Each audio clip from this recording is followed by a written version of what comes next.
Monsieur le Président, Mesdames et Messieurs les ministres, chers collègues, ma question s'adresse à Monsieur le ministre de l'Éducation nationale.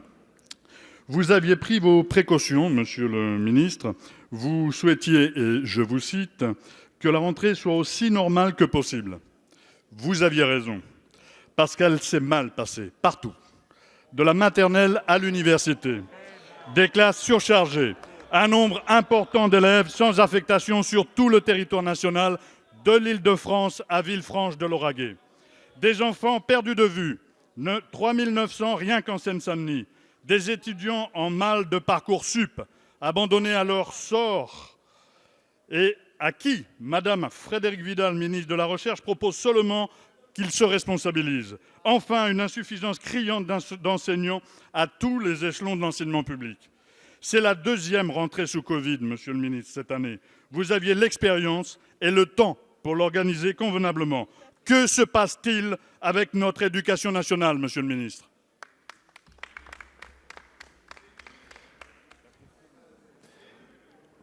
Ah oui, si vous voulez bien répondre. La parole est à Monsieur Jean-Michel Blanquer, ministre de l'Éducation nationale et de la jeunesse.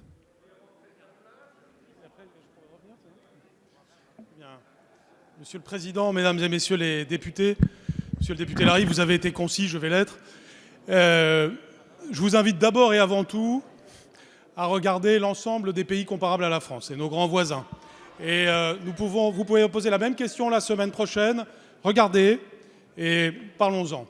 En effet, nous avons fait la rentrée la plus normale possible dans des circonstances que chacun reconnaît comme étant particulièrement compliquées. Pourtant, tous les enfants de France sont revenus, tous les professeurs de France sont revenus, avec quelques exceptions. Ceux qui ne sont pas revenus, c'est en tout cas pas grâce à vous, puisque si je me réfère à ce que disait votre leader, M. Mélenchon, au mois de mai, il disait « si c'était mon enfant, je ne l'enverrais pas à l'école ». En faisant cela, il ne rendait pas service ni à l'école, ni aux enfants les plus défavorisés de France. Et c'est ça le problème avec vous, c'est que vous avez des discours sociaux, mais des paroles qui en réalité sont antisociales. Alors, la rentrée a été le plus normale possible, oui, je le confirme, et comme visiblement vous voulez garder du temps, j'en garde aussi. Monsieur Larrive, vous avez à nouveau la parole. Je remarque que j'ai voulu être plutôt apaisant. Vous ne l'êtes pas, Monsieur le ministre, tant pis pour vous. J'entends vos arguments quand même, mais comprenez notre inquiétude, Monsieur le ministre. Les enfants qui rentrent à l'école aujourd'hui sont nos bacheliers de 2031. Ils sont notre avenir, l'avenir de notre pays. Pourquoi ne pas attribuer des postes aux enseignants placés sur des listes complémentaires? Ils sont budgétisés, ces postes.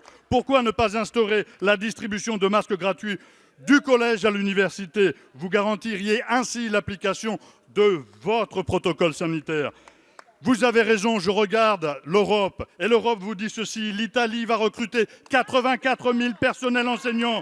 Et je dis bien enseignants, rien qu'à Madrid, ils seront 11 000 à venir renforcer les écoles.